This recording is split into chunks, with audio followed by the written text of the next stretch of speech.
Vocês que nos acompanham aí pela Rede Amigo Espírita e TV7 de Campina Grande, sejam todos muito bem-vindos ao nosso bate-papo de hoje. Hoje eu recebo Sandra Santiago, que vai falar com a gente sobre um tema que inicialmente me deixou bastante curiosa. No começo desse ano, eu vi uns cartazes aqui fora sobre o início de um curso de Pedagogia Espírita. E aí eu me perguntava, meu Deus do céu, o que vem a ser Pedagogia Espírita? Nunca tinha ouvido falar. E aí, então, surgiu essa pauta e a Sandra, que faz parte, a professora desse curso, vem nos explicar o que é essa pedagogia espírita e qual a sua importância. Sandra, muito bem-vinda. Obrigada. E aí eu queria justamente que você iniciasse nos explicando como é que você chegou primeiro, a ser professora do curso e qual é o objetivo desse curso, o que é que ele traz, essa pedagogia, que para mim é um assunto novo, mas eu não sei se a pedagogia espírita ela é tão recente assim como aos meus olhos. Bom, então, é um prazer grande estar aqui, eu agradeço muito esse espaço. E em relação à pedagogia espírita, a pedagogia espírita não é tão nova assim, né? Na década de 70, o Herculano Pires já publicava um livro intitulado Pedagogia Espírita. Então, lá atrás, já se discutia, né, de uma maneira bem objetiva o que seria a pedagogia espírita. Agora, eu concordo com você que ela é relativamente nova para as nossas discussões no meio e no movimento espírita. Ela acaba sendo nova. Mas suas ideias, seus princípios não são novos, nem no nosso meio. Porque qual é o objetivo maior das casas espíritas? Educar os espíritos. Educar essas pessoas que ali chegam para que elas se autoeduquem. Então, a pedagogia espírita, se a gente pudesse sintetizar em poucas palavras, seria a pedagogia da autoeducação. E aí ela vai congregar informações, elementos, discussões, fundamentos de diversas áreas do conhecimento. E aí é um intercâmbio muito sólido entre a doutrina, mas especialmente entre os princípios filosóficos do espiritismo e científicos, que vão dar sustentação a toda a pedagogia espírita. Essa pedagogia espírita, qual o objetivo? Ela se destina a quê? Ela se destina a todas as pessoas, não apenas do movimento espírita, tanto é que no curso nós temos pessoas que não são espíritas, que estão fazendo. Ela tem sido hoje ofertada como um curso de especialização, ou seja, de pós-graduação. Ela se destina a pessoas graduadas, bacharéis ou licenciados, que tenham como preocupação, como meta, o trabalho educativo, seja onde eles estiverem, seja no movimento religioso, mas seja também nas suas próprias profissões, nos lugares onde essas pessoas estão. Inicialmente as pessoas pensam assim, é para professores. Também para professores e talvez especialmente para professores, porque a ideia é que através dessa formação, onde quer que estejamos, seja como professores ou seja como educadores, porque nós como pais, como amigos, nós educamos as pessoas, a gente saiba educar para o respeito ao ser integral. Mas esse ser compreendido sobre diversas dimensões, que a ciência nos ajuda muito a entender, o ser cognitivo, o ser emocional, o ser social. Mas o que é que tem de diferente então na pedagogia espírita? O ser espiritual, que em todas as correntes científicas é pouco discutido. Não é que a ciência não tenha discutido o ser espiritual, nos seus aspectos pedagógicos, educativos.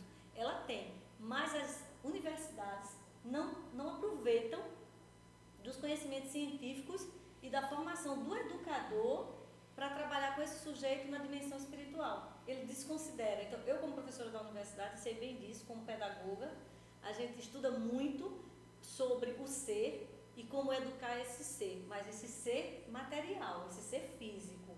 A gente não tem preocupações científicas, ou pelo menos não leva para a academia de formar esse ser na dimensão espiritual, que é a essência do ser, né? Seres espirituais encarnados. Então, a pedagogia espírita traz para o educador, seja professor, ou seja em outro espaço educativo que ele atua, no movimento espírita ou em qualquer outro setor, essa convicção de que ele interfere e ele colabora e ele influencia na construção, no desenvolvimento, na evolução desse ser em todas as dimensões, especialmente na dimensão espiritual.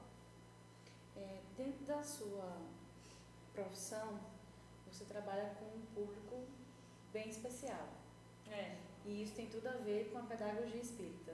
Então, para que o pessoal entenda a dimensão, né, de até onde chega, né, essa pedagogia, a sua importância, eu queria que você explicasse um pouquinho desse seu trabalho, né, que certo. culmina dentro da pedagogia.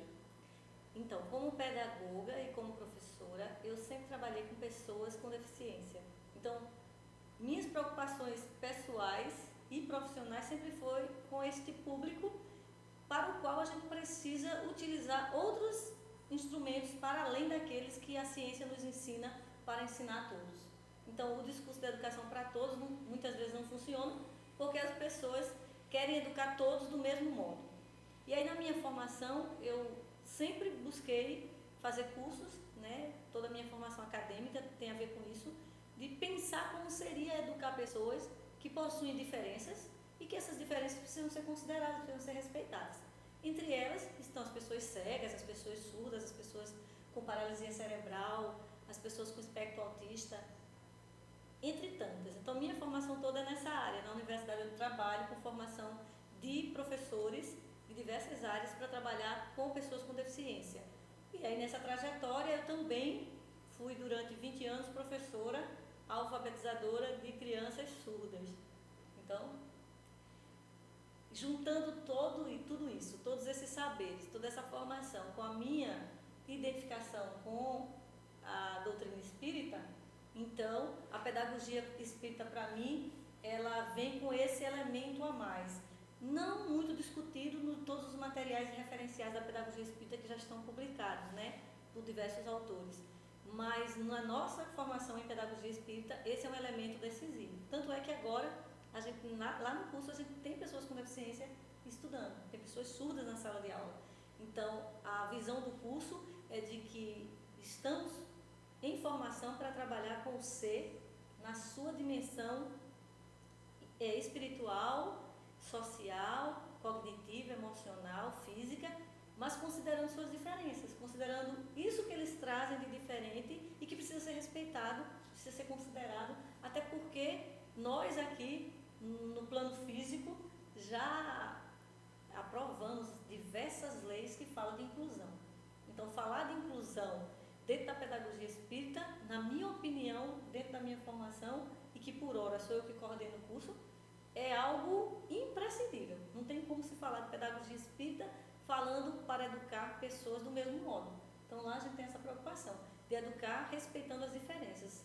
Então, os professores estão sendo formados para compreender essa dimensão, né? E levar isso para os seus espaços de atuação. Como a gente tem muita gente no movimento espírita, a gente espera que esses educadores tragam para o movimento espírita, tragam para as casas espíritas uma visão de inclusão, uma visão de que a casa espírita precisa estar preocupada para acolher a todos. Mas acolher não é só abrir as portas e falar, pode entrar, pode assistir a palestra, pode vir. Não, é mais que isso, né? É formar pessoas para que elas possam dar conta dessas diferenças, atendendo de maneira acessível. Era justamente isso que eu perguntar. De que forma as casas espíritas podem trabalhar para até estimular a participação dessas pessoas, né? Para que a gente chama comumente de portadores de necessidades especiais, de uma forma geral. Como é que a gente pode incentivar a participação deles nas casas espíritas? Eu vou aproveitar a tua pergunta para primeiro esclarecer que a terminologia portadores de necessidades especiais ela está equivocada, né? Muita gente usa, a mídia usa, a gente encontra até em alguns livros. Ela já foi utilizada num determinado momento da nossa história, mas ela hoje não é mais utilizada. As pessoas com deficiência que reivindicam a não utilização desse termo por dois motivos. O primeiro seria que necessidades especiais é um termo muito amplo e não dá conta daquilo que cada um necessita. E para que a gente entenda o que cada um necessita, a gente precisa entender exatamente o que eles possuem. E aí é nesse sentido que a outra expressão que está equivocada na terminologia portadores de necessidades especiais é o termo portadores, porque eles reivindicam que não portam nada. Quando se porta algo, a gente pode abrir mão disso em algum momento, pode portar ou não portar, e a deficiência não é algo assim. O conceito de deficiência é uma condição permanente dos sujeitos, que vai necessitar ao longo de toda a sua vida adaptações, condições, situações de acessibilidade para que eles tenham direito aos mesmos bens sociais, né, que a sociedade de modo geral tem. Então, o que é que a casa pode fazer, a casa espírita pode fazer, né, em relação a essas pessoas? Uma das ideias básicas é a formação. É impossível a gente ser um ambiente acessível sem ter neste ambiente pessoas qualificadas para gerar acessibilidade. Porque existem vários tipos de acessibilidade, né? Então, falar de acessibilidade para pessoas com deficiência física, geralmente a gente pensa apenas na acessibilidade física, arquitetônica. Então, às vezes é só colocar uma rampa para facilitar, para que as pessoas tenham acesso aos ambientes diversos. Às vezes é coisas bem mais simples que a gente precisa fazer, é um corrimão, é a ampliação da porta de um banheiro, para que ela consiga entrar uma cadeira de rodas. Essas são acessibilidades físicas, arquitetônicas. Mas as pessoas nem sempre precisam só dessas, né? Falando de pessoas surdas, de repente podem ter ouvidos surdos agora, né? Nos acompanhando, e aí o termo ouvintes surdos fica errado, eles não são ouvintes, eles são surdos. Então, se a gente tiver pessoas surdas agora nos assistindo, eles estão sendo prejudicados, porque eles não conseguem acompanhar tudo que a gente está falando aqui, porque não conseguem fazer essa leitura, né? E os surdos são diferentes entre si, então eles precisavam que isso fosse em língua de sinais, que a gente estivesse aqui conversando em língua de sinais, ou que a gente tivesse uma tela com intérprete, para gerar acessibilidade. Então, essa é uma ação que a Casa Espírita precisa se preocupar em relação às pessoas cegas. A gente precisa ter o cuidado para que os materiais de divulgação, os cartazes, eles tenham uma legenda em braille, porque aí as pessoas não ficam dependendo sempre das outras para que possam ter acesso à informação. Então, como é que a gente faz na Casa Espírita? A gente precisa dar formação a essas pessoas, né? A gente convida todas as pessoas que assistem o programa a buscar esse curso de Pedagogia Espírita, porque eles vão conseguir conhecer, compreender muito dessa formação e da necessidade desses cursos, desse novo olhar sobre a sociedade, que a gente precisa ter um olhar inclusivo, mas também eu fico à disposição para oferecer cursos de Libras para as casas espíritas, que tenham trabalhadores interessados, porque é uma maneira da gente divulgar esse conhecimento e fazer que essas outras pessoas sejam multiplicadores desse mundo mais inclusivo, né, que é um mundo para todos. E eu já ofereci na casa que frequento, já ofereci cursos, os trabalhadores da casa que eu frequentava fizeram um curso básico, porque pelo menos eles conseguem acolher as pessoas se sentem à vontade para ir para uma consulta, para participar de uma palestra, ou seja, a gente está gerando acessibilidade e aqueles sujeitos eles podem escolher ser espírita. O que a gente tem feito muito hoje é não dado chance das pessoas serem espíritas, porque as pessoas surdas têm essa dificuldade, eles vão na casa espírita, mas não conseguem ficar, porque eles só veem pessoas com a boca mexendo e não conseguem entender o que está sendo dito. Um outro elemento é os eventos espíritas. A gente precisa ter atenção quanto a isso, né? Os eventos espíritas precisavam de intérprete, e às vezes as pessoas nem se preocupam, nem lembram que algum surdo pode ser espírita ou querer estar no movimento espírita. Então tem acontecido muito isso em relação aos eventos. Eu tenho muitos amigos surdos e eles perguntam para mim: você vai para esse evento? Então, se eu vou, aí eles se inscrevem. Se eu não for, eles não se inscrevem. Se eu estiver na casa tal, eles vão para a palestra. Se eu não estiver, eles não vão. É muito complicado, né? Que a gente trabalhe nessa perspectiva de que, a nível individual, a gente resolva a acessibilidade. Não tem como. Então, a ideia é multiplicar essa informação, levar esse conhecimento da língua de sinais, que é uma língua, e que varia muito de país para país. Aqui a gente tem uma língua brasileira, então se a gente puder conhecer essa língua, a gente vai gerar muito mais acessibilidade no movimento espírita, nas casas espíritas. Você já se colocou à disposição, né, para capacitar alguns trabalhadores, mas de que outros meios os trabalhadores espíritas e de outras ordens, de uma forma geral, podem ter acesso a esse tipo de capacitação, né? que propicie, dentro das suas atividades diárias, ter esse contato, essa acessibilidade, esse acolhimento correto com os portadores, corrija o termo, os portadores não, os deficientes, pessoas com deficiência.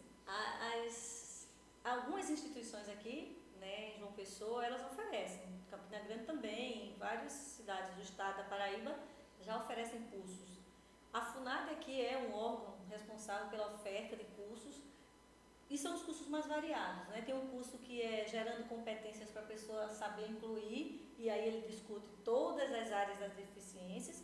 Existe um outro curso na FUNAD também, que é o curso de Libras, de formação em Libras. Esses cursos oferecidos pela FUNAD, eles têm um período de inscrição, que geralmente é o mês de fevereiro, eles duram o ano todo, e são cursos gratuitos. Mas existem outras associações de surdos, de cegos, que oferecem cursos nessas direções, né? O próprio Instituto de Cego oferece cursos de Braille para que as pessoas se capacitem, e a Associação de Surdos também oferece. Além disso, a Universidade Federal da Paraíba também oferece cursos de extensão em Libras.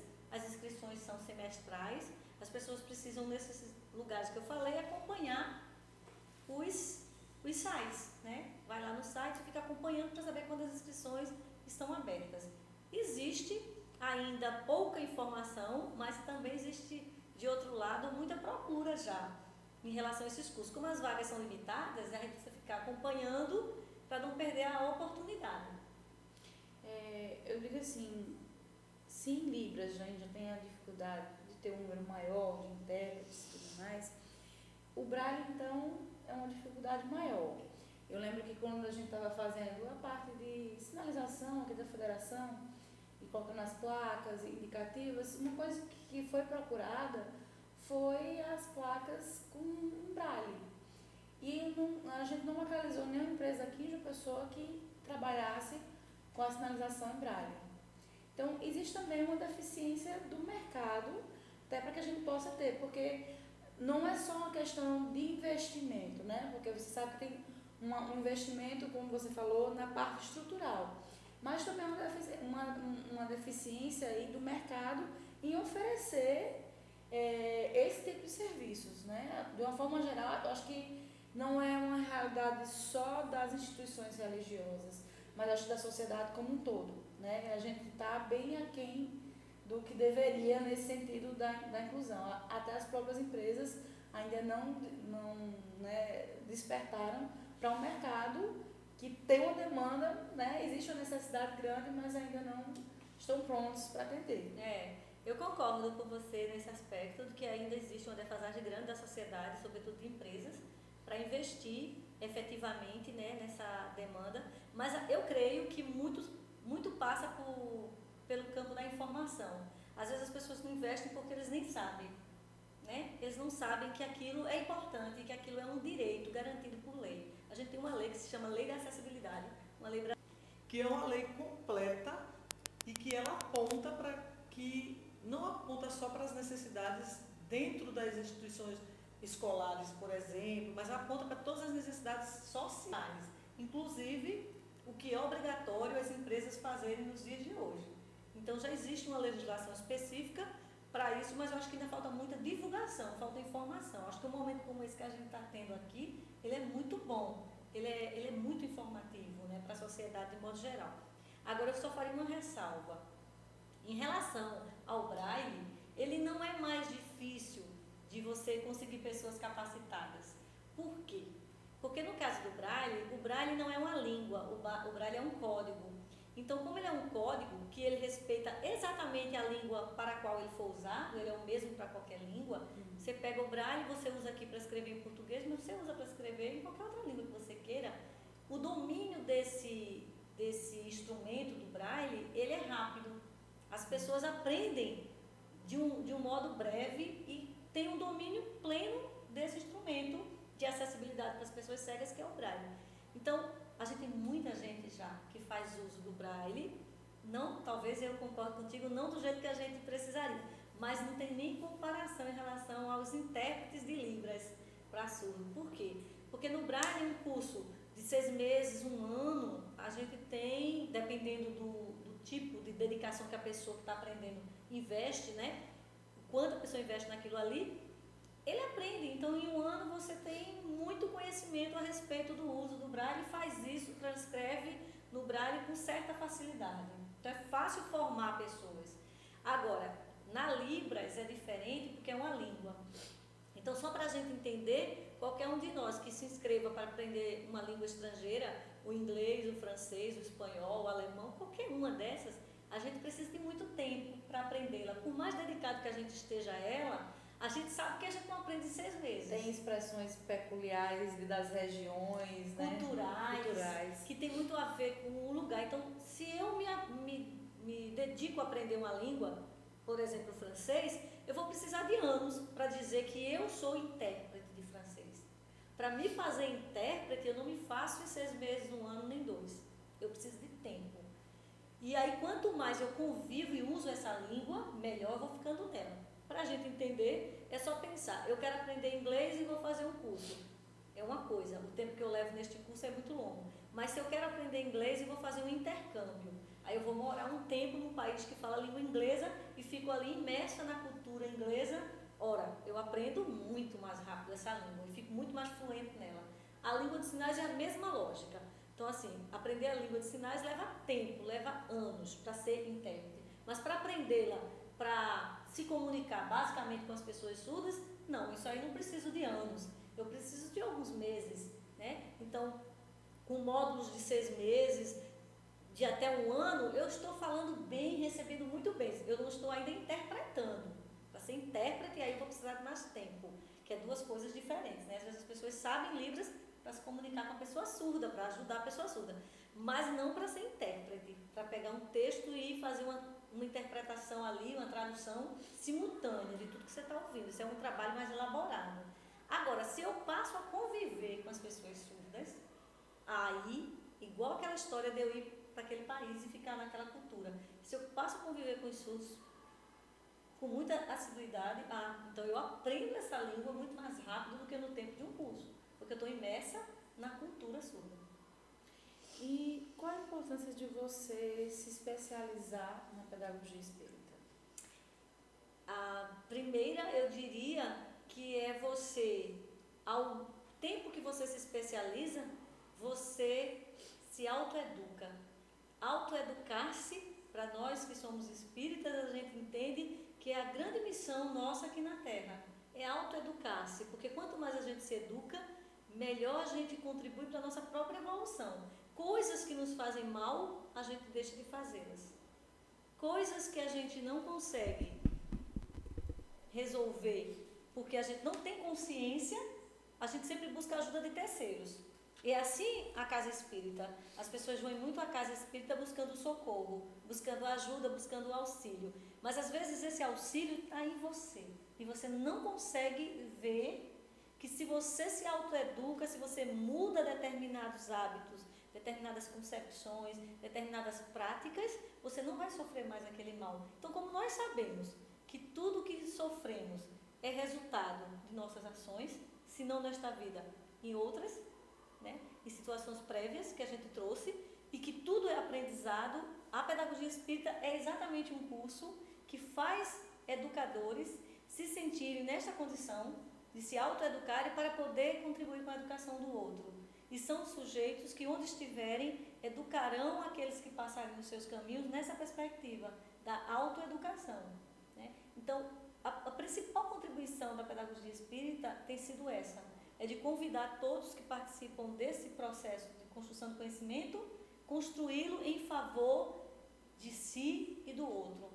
Porque, em geral, a gente faz cursos pensando nas nossas melhorias particulares, né? E a pedagogia espírita tira você desse lugar, tira esse lugar de se autoconhecer para ficar só nisso, mas de se autoconhecer para ajudar o outro e, consequentemente, ajudar nosso planeta nesse processo de evolução e de transição planetária. Então, essa seria o grande diferencial do educador que se especializa na pedagogia espírita. Que ele não educa-se para si, ele educa-se para si e para o outro e para o mundo, né? Nesse universo, numa consciência plena, que aqui estamos todos interligados. E não estamos apenas interligados do ponto de vista nominal, mas em todas as esferas, né? Desde o mineral ao homem, estamos todos conectados. e trabalhamos todos em favor de um progresso coletivo e não de um progresso particular. Todas as vezes que as pessoas se esforçam para se autopromoverem, elas não conseguem essa promoção espiritual, que é a essência humana, né? A gente está falando aqui de promoção financeira e de dom e de valor. A gente está falando de promoção desse ser como ser espiritual, eterno, portanto. Kardec deixou para a gente uma doutrina, né? Pela sua capacidade como pedagogo, ele trouxe uma doutrina que, apesar de quase 160 anos do seu primeiro livro, extremamente atual, né? Ela se encaixa no nosso cotidiano perfeitamente e traz aos espíritas, né, os que são adeptos a essa doutrina, uma responsabilidade, um trabalho, um desenvolvimento dessa doutrina, aonde o desenvolvimento dessa doutrina, deixada por Kardec, se encontra com a pedagogia espírita nesse caminho aí a ser trilhado dos trabalhadores, e como nós somos chamados, trabalhadores da última hora, né? Essa missão que nós temos de levar essa doutrina à frente. Onde é que se encontra? A pedagogia espírita, esse curso de especialização, ele é formatado em módulos. Cada módulo corresponde a uma determinada disciplina. E eu vou falar assim de algumas, né? Para a gente entender como é que as ideias de Kardec estão colocadas dentro do processo de formação em pedagogia espírita. Então, a primeira disciplina que a gente tem é uma disciplina que discute a história da educação e a história da pedagogia. O que é a educação, como é que ela se constituiu ao longo do tempo e o que é a pedagogia, dentro desses aspectos históricos e filosóficos. Uma segunda disciplina que a gente tem é ideias cristãs e espiritismo. Essa disciplina é basicamente o estudo das obras de Kardec, de todo o material produzido por ele, para além daqueles que nós identificamos como da codificação. Também aquilo tudo que foi produzido nas revistas, porque tem uma produção fantástica de Kardec, uma discussão fecunda nas próprias revistas, né? Então, essa segunda disciplina, ela quer fazer o grupo de alunos entender como é que nasce o espiritismo, como é que nascem essas ideias a partir de uma investigação, de uma pesquisa, porque Kardec não foi apenas um codificador que trouxe e escreveu as ideias. Ele é muito maior que isso, né? Nas ideias espíritas. Ele é alguém que estudou, que pesquisou. Ele é alguém que não acreditou de pronto no fenômeno, que não olhou e disse é isso, mas é alguém que disse eu quero entender o que é isso. Ele foi o cientista por natureza. Agora, um cientista com um diferencial fantástico, no momento da história onde a ciência estava em alta, emergindo, mas desconsiderava a dimensão espiritual do ser. Só conseguia ver, só conseguia admitir a existência daquilo que era material. Aí vem Kardec com o seu olhar, influenciado seguramente por todos os grandes nomes da época, né, desse movimento do iluminismo. Ele vem muito influenciado pelas leituras, pelos estudos, como um grande estudioso, mas com um olhar diferente. Um olhar de quem diz, tem algo ali que nós não estamos conseguindo ver, mas que ele existe e que a ciência não consegue. E aí ele traz, na minha opinião, uma contribuição maior do que doutrinária. Ele traz uma contribuição de quem pesquisa, de quem pensa, de quem filosofa, né? De quem não olha para as coisas e aceita prontamente, mas de alguém que diz, eu quero entender como isso acontece. Então, esse grande nome que é o Kardec, ele é basicamente estudado em todo o curso, mas toda a sua obra é profundamente estudada na segunda disciplina do curso, uma disciplina introdutória, para que a partir do olhar kardeciano, dos princípios mesmo do espiritismo, a gente possa construir todas as disciplinas que vêm depois.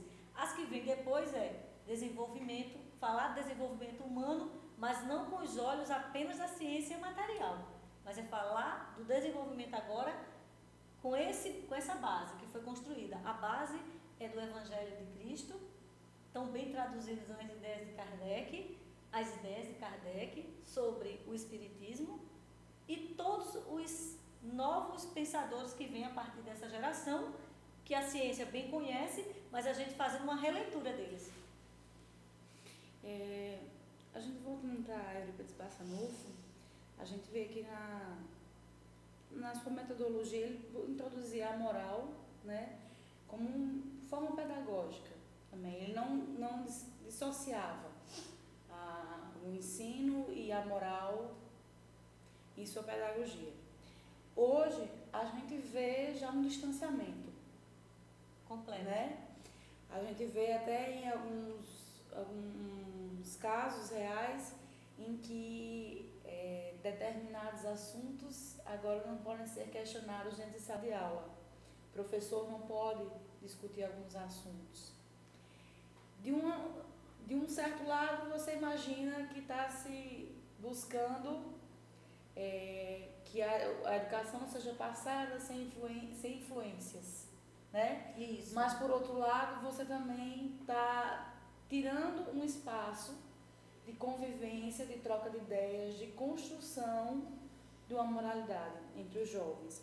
Então, a gente vive nesse contexto em que cada vez mais se tenta distanciar a moralidade da pedagogia, dos ensinos, porque se acha que são coisas que não devem ser misturadas, que vai de encontro ao que Eurípides Barçanufo já fazia lá atrás. Ele já usava a moral como ferramenta. Então a gente vê uma certa inversão nesses valores, né? E aí eu queria que você nos posicionasse com relação à pedagogia espírita, né? O que ela nos diz sobre essa separação da moralidade dos demais conhecimentos. Como eu falei, como a pedagogia espírita, ela tem o Evangelho do Cristo por base, naquilo que Jesus mais pleiteou durante o tempo que esteve conosco, e o que ele mais pleiteou nas suas falas, nas suas obras, o que ele mais falava, tanto quando ele fazia, era nos convidando à mudança de comportamento, né? Jesus deu o exemplo supremo de que ele nunca julgou o erro da pessoa, mas também ele nunca foi conivente com o erro, né? Então, em inúmeras passagens, a gente tem o Cristo falando assim: vai e não peques mais. É como se ele dissesse: o que você fez até aqui te trouxe isso como resultado. Agora, daqui para frente, depende de você. Eu não posso, usando uma expressão muito comum, né, das pessoas usarem em outras religiões, eu não posso te salvar. Eu posso te dar as ferramentas para que tu te salves, né?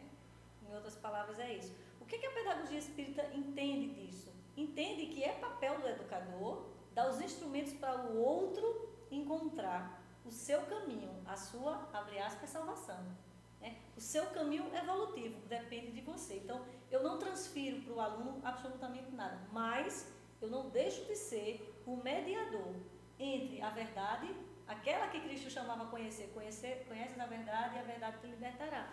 Então, a gente, educador espírita, é instrumento entre a verdade e o sujeito. Eu não posso dar a verdade ao sujeito, mas eu posso facilitar o caminho para que ele encontre essa verdade.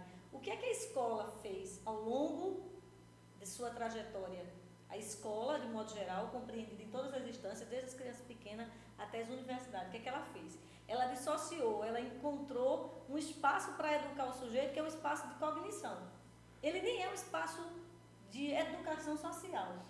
Se o fosse, as escolas hoje não eram esses campos de guerra, né? Porque a gente está aí repleto de vídeos na internet de lutas, de brigas, de disputas dentro da escola. Se a escola tivesse conseguido esse espaço de socialização, no mínimo de socialização, dentro da escola não teria tanto problema de indisciplina, de violência, de agressividade. Não teria tantas salas, muros pichados, não teria tantas cadeiras destruídas, porque as pessoas estariam num espaço onde elas aprendiam a conviver. Mas nem isso a escola conseguiu, né? E a escola acabou escolhendo uma única coisa: trabalhar a memória desses sujeitos, fazê-las acumular conhecimento, para mais na frente elas despejarem esses conhecimentos em algum lugar e com aquele conhecimento elas fingirem que algo elas conseguem e aí, quem sabe, alcançar um espaço no mercado de trabalho. Está aí os vestibulares da vida, os concursos da vida que fazem isso. Tudo que tu aprendeu, tu agora despeja, ainda que tu não saibas usar nada disso para a tua vida. E a grande queixa dos alunos é essa. Para que isso serve? Ele não sabe para que aquilo serve, né? O diferencial da pedagogia espírita é nada do que nós vamos ensinar tem sentido se não tiver um sentido para a vida do sujeito. A escola tem que ser um lugar de alegria, de prazer, de descobertas, de crescimento, mas de respeito ao outro, sobretudo. Tem que ser um lugar onde eu não disputo com o outro para saber mais, para ganhar mais, para ser o primeiro da sala, porque aquilo não vai ter sentido para mim se o meu amigo não conseguir fazer o mesmo. Então, a moral, a ética, os valores, tão bem falados por Eurípides Barçanufo, na sua escola, na escola Allan Kardec, esses valores lá atrás, eles já eram falados muito antes do Eurípides, por nomes como Pestalozzi, por nomes como Montessori, por nomes como Rudolf Steiner, tão pouco conhecido nas universidades, tão pouco conhecido no movimento espírita também, mas um cientista, um filósofo, que falava de que a escola é lugar de amar, é lugar de ser feliz, é lugar de aprender. Então, a gente tem muitos teóricos que falaram em nome de uma escola que educa a alma do sujeito, que não educa o corpo para estar sentado, para escrever, para ler, mas educa esse corpo para ler, escrever e ajudar essa alma que pensa, que sente, que decide a fazer um mundo melhor para todos.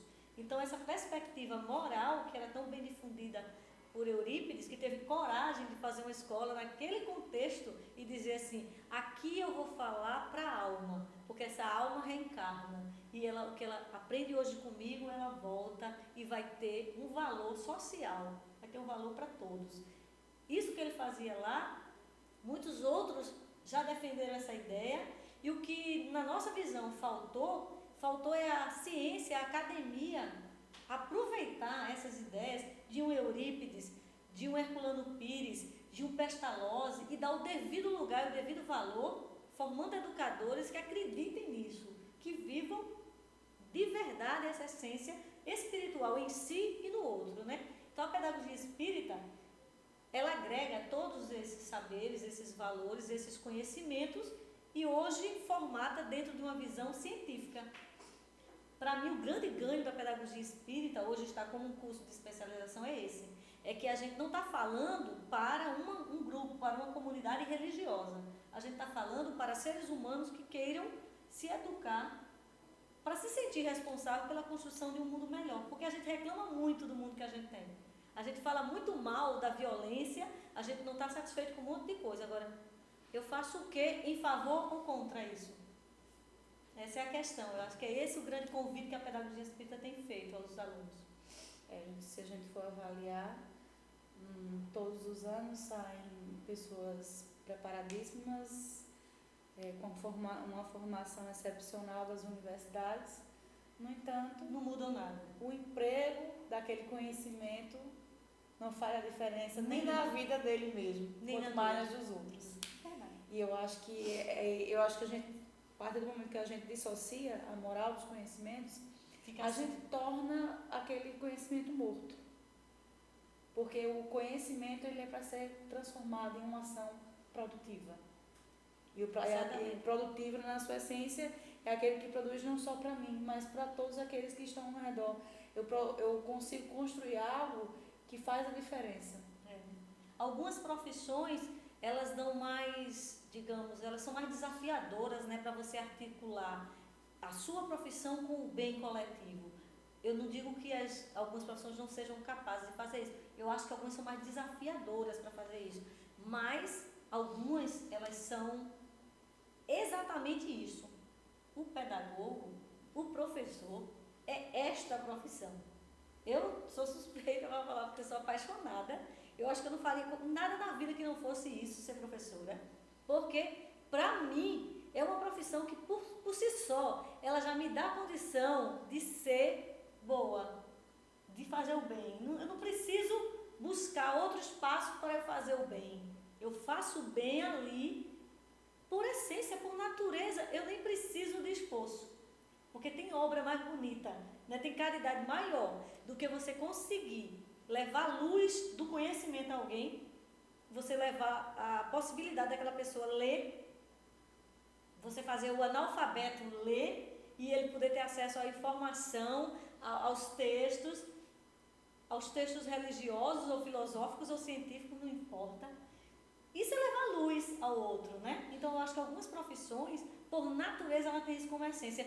Incrivelmente, as escolas, de modo geral, apagam essa dimensão. Consegue tirar isso e fazer você virar alguém que só pensa em ganhar dinheiro. E aí a pedagogia espírita vem resgatar o sonho, a utopia, porque a gente não vive sem ela. A gente precisa, né? O que é uma utopia? É algo que eu não posso realizar agora. Hoje não, mas amanhã eu posso. Se eu continuar sonhando e se eu contagiar outras pessoas com o meu sonho. Aí, a minha utopia de hoje é realidade amanhã. E eu acho que esse mundo utópico é o mundo que a gente tem que acreditar. Um mundo que é diferente desse, né? E que a gente se sinta convidado, responsabilizado, do fio de cabelo ao dedo do pé, a fazer esse mundo melhor. A pedagogia espírita é esse convite a todos se sentirem corresponsabilizados. Você sair do lugar da queixa, lugar que aponta que não gosta, que está ruim, e dizer, eu sei como fazer para ser melhor. Trazer as soluções. As soluções. Continuando com o Eurípides Barçanufo, ele era muito questionado, porque ele associava a prática pedagógica à educação mediúnica das crianças. Uhum. E aí eu queria que você comentasse um pouquinho, né, apesar dele ser tão criticado, a importância dessa união da prática pedagógica e da educação mediúnica. Eu acho o Eurípides Barçanufo fantástico, maravilhoso. Só critica quem não compreende os significados, a essência do que o Eurípides falava. Para Eurípides Barçanufo, assim como para grandes pensadores, né, do movimento espírita, a gente comunga dessa ideia de que a ação pedagógica, a ação educativa é uma ação eminentemente mediúnica. Agora, precisamos compreender aqui e esclarecer qual o sentido da mediunidade que está sendo dado nesse local. Quando a gente fala que o professor ele tem uma ação mediúnica, significa que ele é um médium. Ele é... O que é ser médium? É estar entre... É ser o veículo de comunicação entre duas esferas. Isso é ser o médium, né? Então, da maneira mais simples que a gente pode pensar, o professor é médium. Ele está sempre entre esse sujeito, que é o aluno, e o conhecimento. E o conhecimento, ele não está solto no espaço, mas ele é o resultado das reflexões, dos pensamentos, das produções de muitas mentes. E o que é a mente humana, senão o espírito? Então, o professor é um médium. Ele faz a mediação entre o saber e o seu aluno, compreendendo que esse aluno também o é. Também o é, porque ele está sempre nessa relação. Para o Eurípides Barçanufo, o aluno não aprendia só quando ele estava na escola. A ação do professor não se findava ali.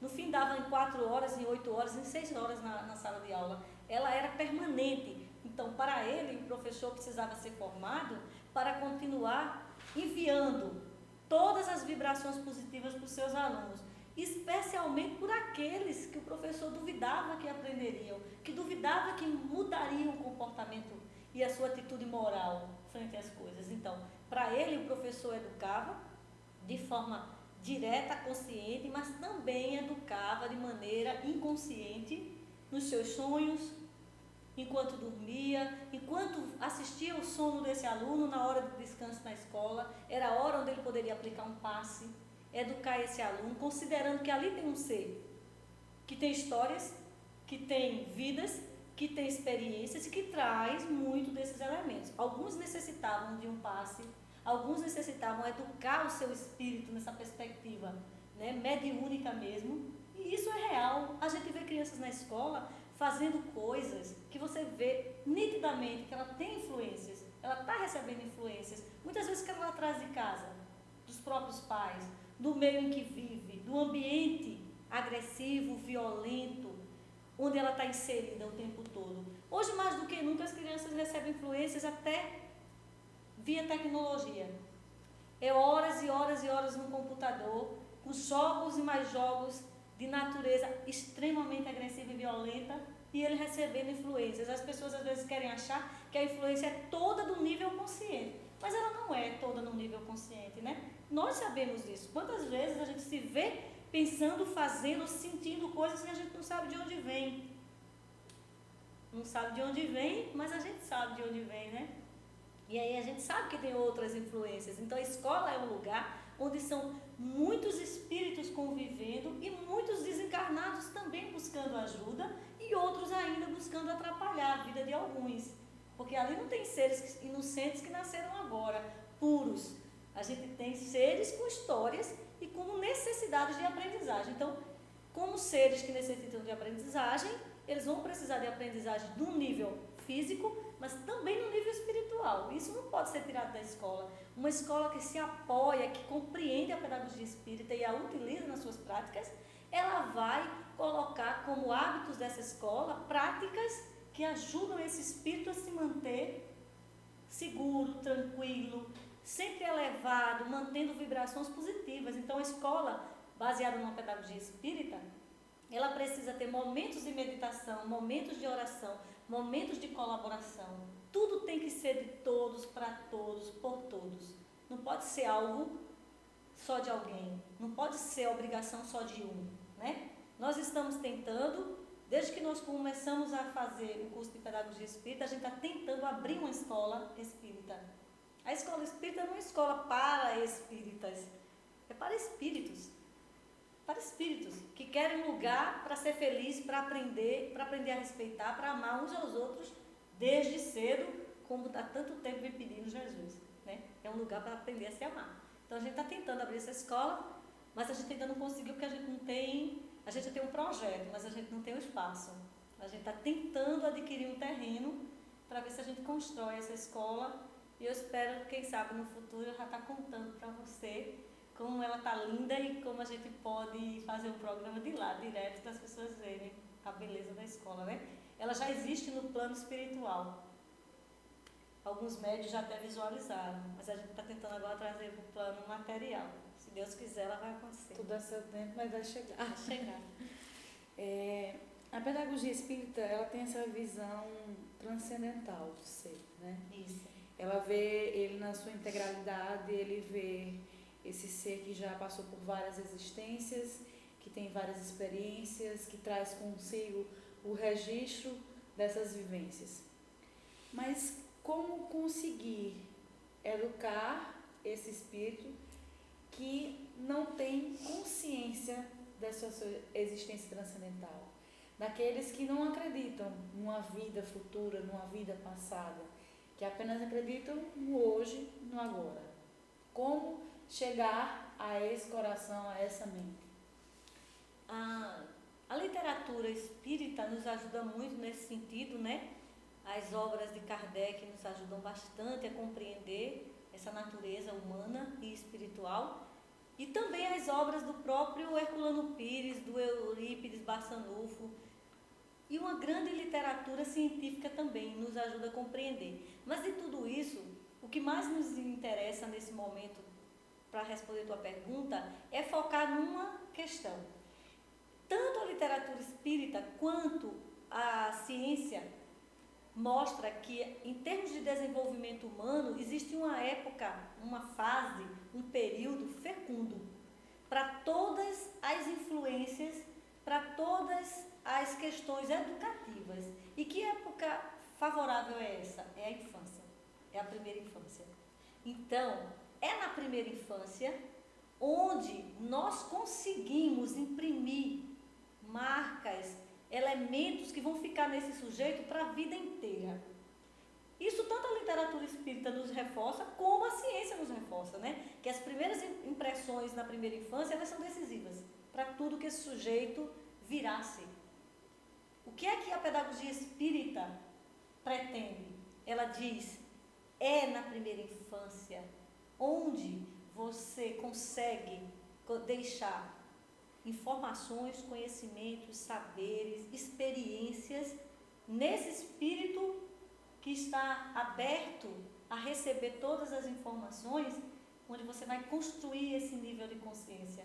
Essa consciência é construída muito cedo, embora às vezes a gente pense que só o adulto é que vai poder discutir conosco num nível consciente sobre determinadas questões tão fortes. Claro que na infância essas informações serão passadas num nível infantil, lógico. A cada tempo a sua complexidade. Então, não se pode falar para a criança numa linguagem tão elaborada sobre a sua responsabilidade consigo mesmo e falar dele como espírito imortal. Mas é possível falar numa linguagem da criança sobre essas questões. E sobre tudo que ele faz tem um efeito e tem uma causa. Desculpa, tem uma causa, por isso aquele efeito. Então, se ele se sente responsável por isso, e ele vai ver isso no cotidiano, nas pequenas experiências que ele faz. Por exemplo, na pedagogia espírita, a gente falava antes que ele precisa estar em conexão plena com todos os elementos da natureza. Então, estar perto da natureza, estar próximo dela e ver que se eu planto a semente, ela vai virar uma plantinha, mas ela só vira plantinha se eu cuidar dela, porque se eu não cuidar dela, ela morre. Assim somos nós. Então, as experiências infantis é que vão mostrar para ela que toda ação que eu provoco, ela tem uma reação. E que essa reação pode ser positiva ou essa reação pode ser negativa, depende do que eu fiz. Quando ele machuca o colega, ele provoca algo negativo no colega que ele precisa rever. Então, na pedagogia espírita, essa escola que se baseia nisso, ela ensina, através das experiências infantis, como funciona a lei de causa e efeito. E que essa lei de causa e efeito, que está presente em todos os elementos da natureza, está presente em nós da mesma forma.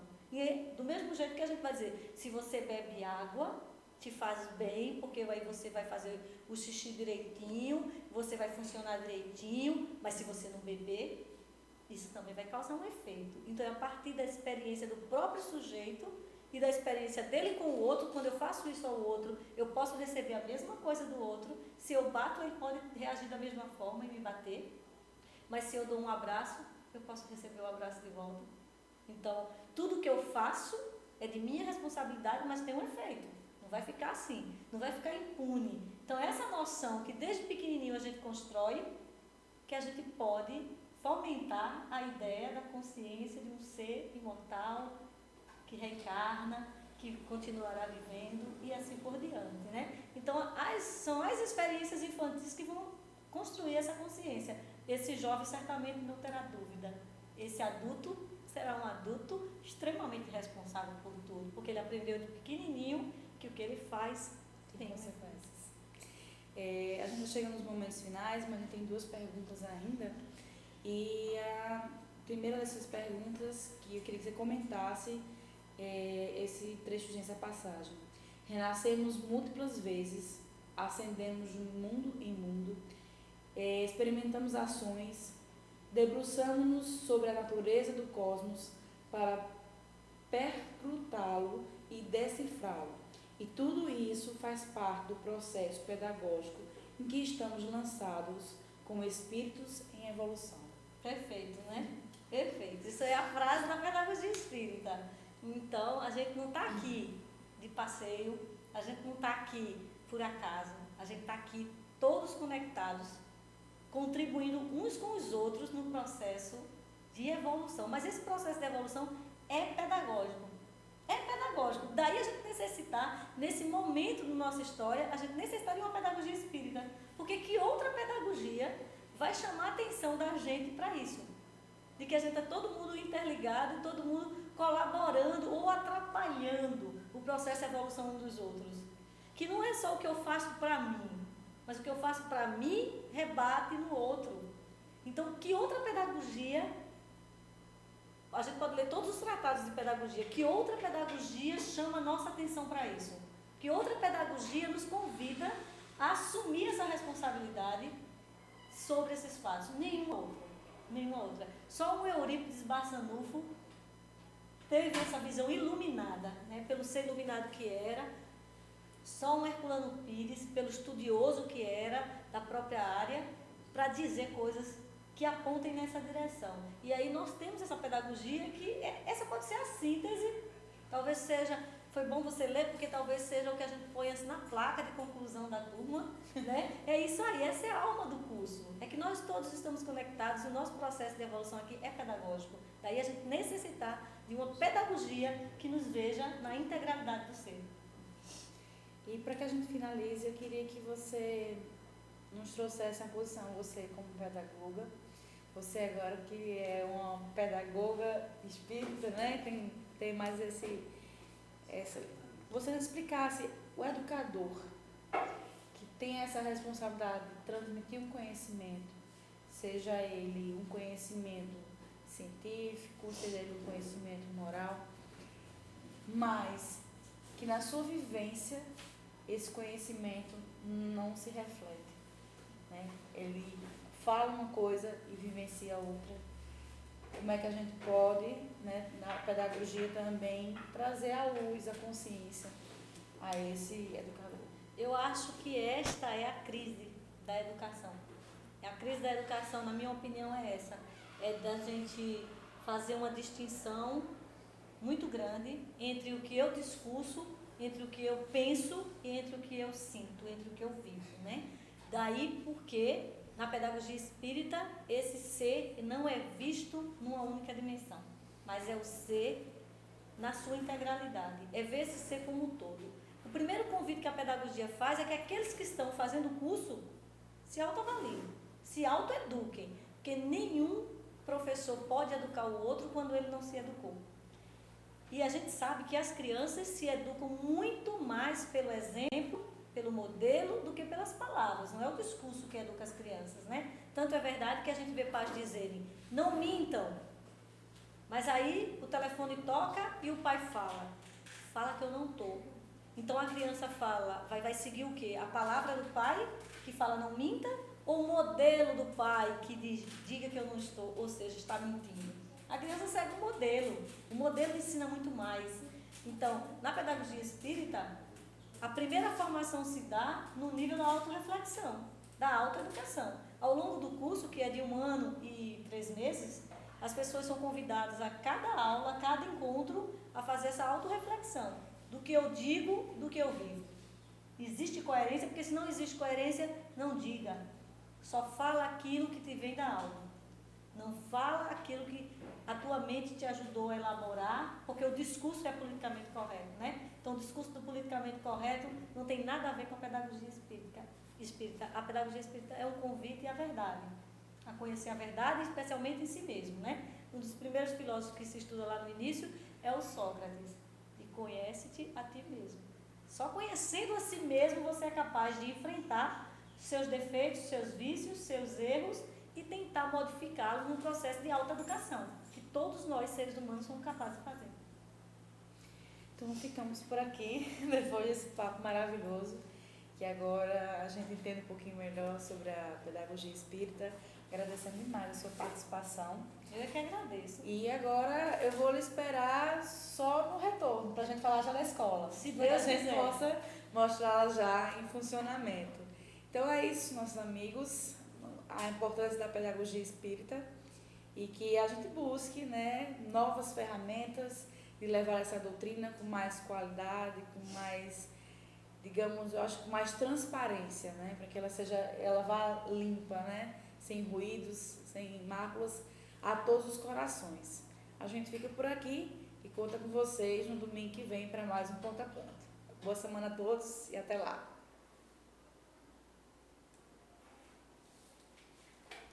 Pronto, pode fazer.